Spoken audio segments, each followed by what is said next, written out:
all I could do. Michael and Dr. Murray. He could have been seen.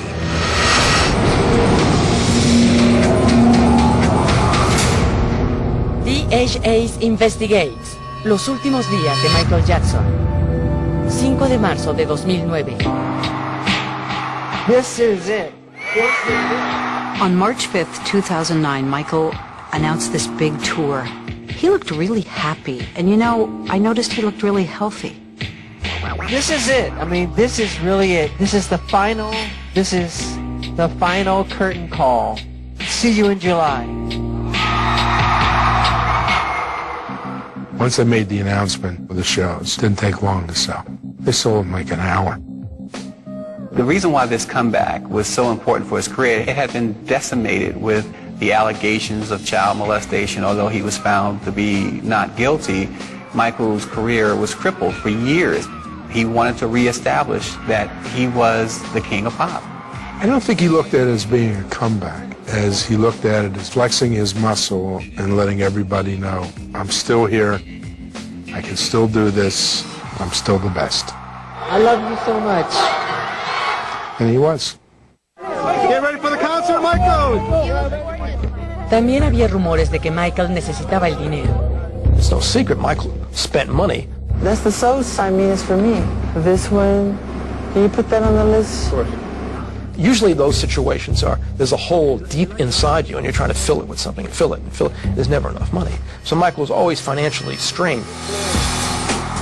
A lot of people think that the tour was brought together so that Michael could pay off his huge debt. And certainly there were a lot of people in his life who had that in mind. But his focus was that he wanted to perform for his kids. While he was still young enough to pull it off, He wanted to show them why people chased him, why people wanted his autograph, why they wanted their picture taken with him.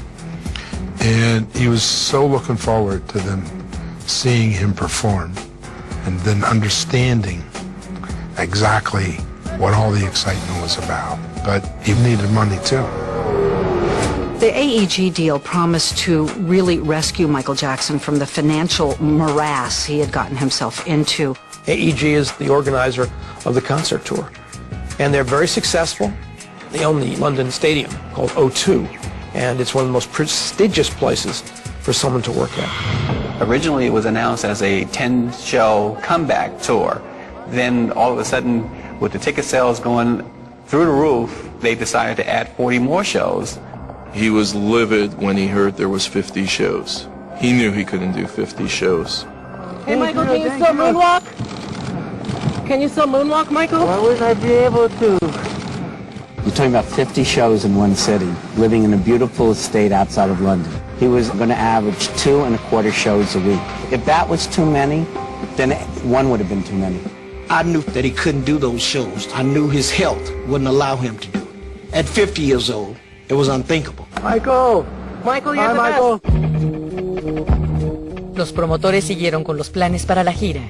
Michael had to take a 5-hour physical to get the insurance, and he passed it. Well, I don't see how Michael could have passed the physical. I don't see how he could have passed it. Michael was not in good physical shape. From what we understand, the physical that Michael underwent was not a complete physical. In fact, we know Michael was scheduled to see a doctor in London to complete the physical process.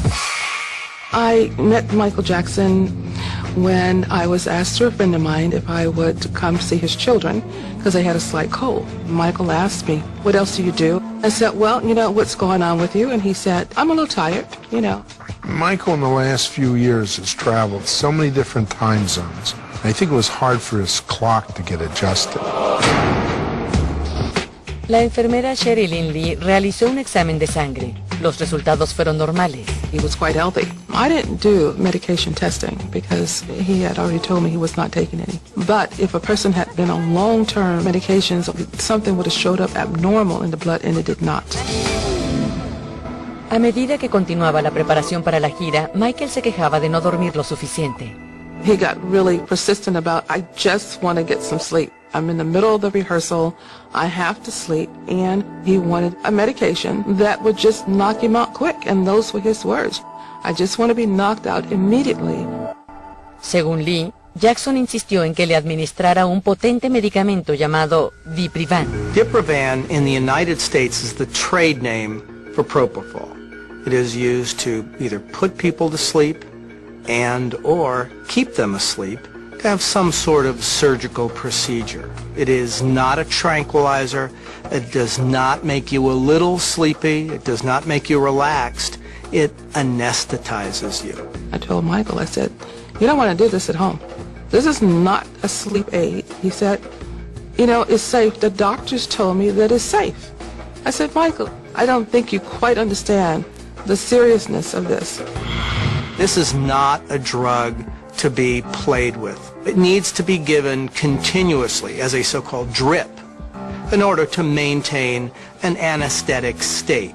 It is a medication that is potentially quite dangerous, so it needs to be used by people who are familiar with it, or bad things could happen to you. I went all the way to my office, picked up the physician desk reference, and I had taken it back to Michael. I opened up the book to Diprivan, and I start reading the symptoms. It slows down your respiratory rate. It does this, it does that. It's a very safe medication used in a hospital setting, but you don't want to do this at home. He said, you don't understand, I'm going to be fine. At that moment, it feels like something just went through my body. And I said, Michael, if you do this, I'm so afraid you're not going to wake up. I love you all. Thank you very much. Abril de 2009. Michael Jackson was on the cusp of greatness again. He had people who believed in him, and he was ready to go. See you in July. This was his comeback. This was a financial, as well as cultural, as well as professional comeback of truly one of the greatest artists in the latter portion of the 20th century. You saw a swagger with Michael Jackson that you normally only saw when he was on tour. There was a different pep in Michael Jackson's step. Mayo de 2009.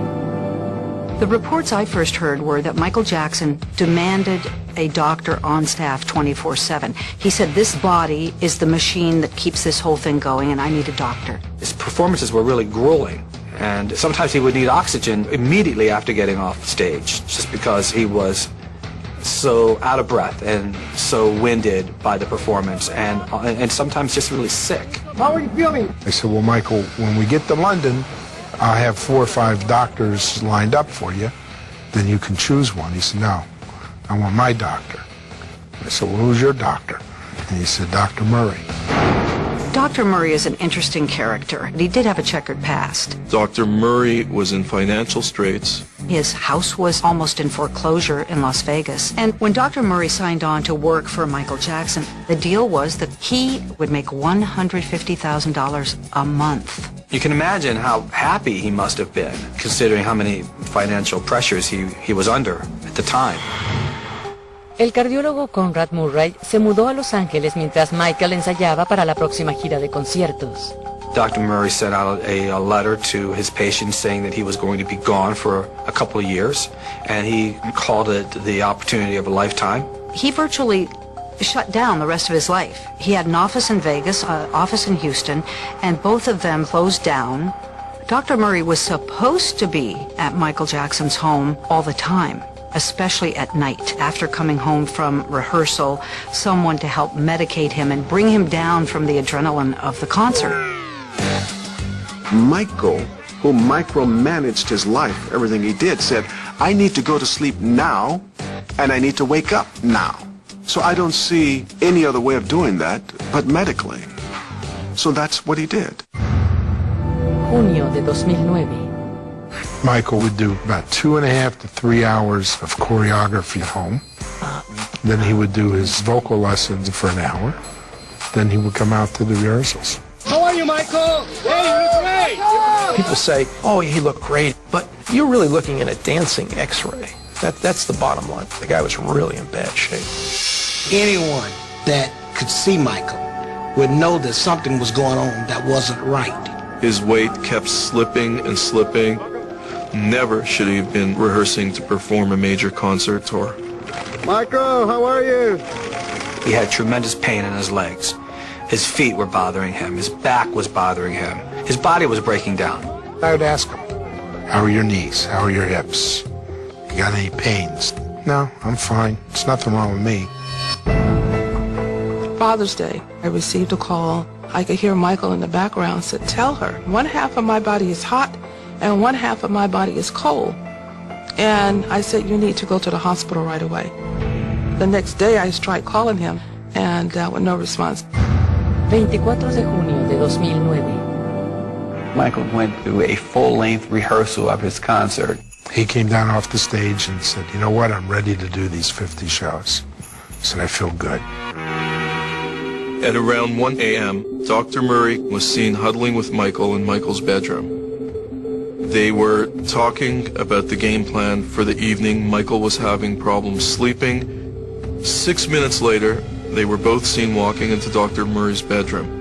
Before the door shut closed, an aide heard Michael saying, I'm ready to go to sleep.